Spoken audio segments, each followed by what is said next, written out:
আসসালামু আলাইকুম। আশা করি সবাই ভালো আছেন। আজ আমি আপনাদের সবার সামনে ২০২৫ উপযোগী আরেকটি ভিডিও কনসেপ্ট উপহার দিচ্ছি। ওয়ান প্রবলেম ওয়ান সলিউশন কৌশল। নতুনরা এভাবে ভাইরাল হচ্ছে।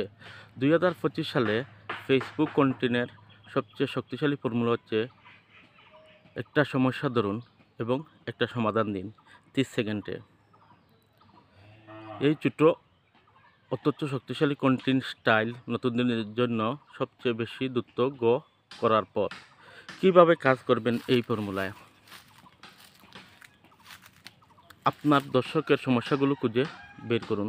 যেমন নতুনদের ভিডিওতে ভিউ আসে না, রিলস দেখে কেউ কমেন্ট করে না, ভয় লাগে ভিডিওতে কথা বলতে। প্রতিটি সমস্যার জন্য ছোট একটি টিপস বা সমাধান দিন। আপনার ভিডিওতে কেউ কমেন্ট করে না, তারপর দিন সমাধান। ভিডিও শেষে প্রশ্ন রাখুন, এতে কমেন্ট আপনার বাড়বে।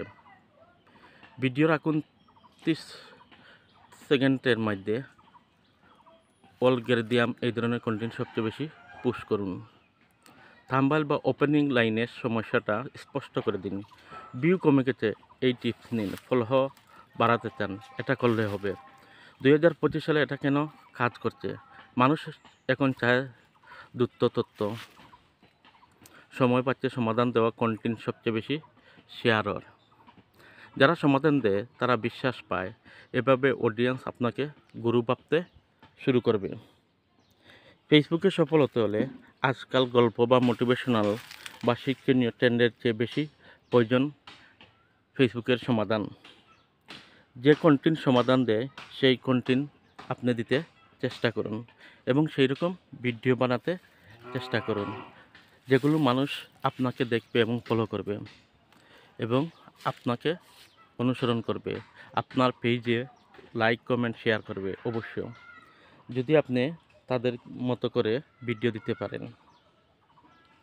নতুন হলে আজ থেকে শুরু করুন। একটা প্রশ্ন, একটা উত্তর, একটা রিল, এক ধাপ সফলতা। যদি আপনি একদম নতুন হয়ে থাকেন তাহলে দর্শকের যে ধরনের ভিডিও বেশি বেশি করে দেখে এবং শেয়ার করে এবং তাদেরকে সমাধানে দেওয়ার চেষ্টা করুন। তাহলে দেখবেন ফেসবুকে আপনাকে গুরু মানতে শুরু করবে। সবাই আপনাকে গুরু মেনে করে আপনার আইডিতে চলে আসবে এবং আপনাকে লাইক কমেন্ট শেয়ার করবে এবং আপনি দ্রুত গ্রো করতে পারবেন এবং খুব দ্রুত সফলতা অর্জন করতে পারবেন। আর আপনি সফলতার এক ধাপ এগিয়ে যাবেন। সবাই আপনাকে সাপোর্ট দেবে, আপনার পাশে থাকবে, লাইক কমেন্ট শেয়ার করবে। আর ফেসবুকে আপনি অতি দ্রুত সফলতা অর্জন করতে পারবেন। ধন্যবাদ সবাইকে। সবাই ভালো থাকবেন, সুস্থ থাকবেন। আজকের মতো আমি ভিডিও থেকে বিদায় নিচ্ছি। ধন্যবাদ সবাইকে।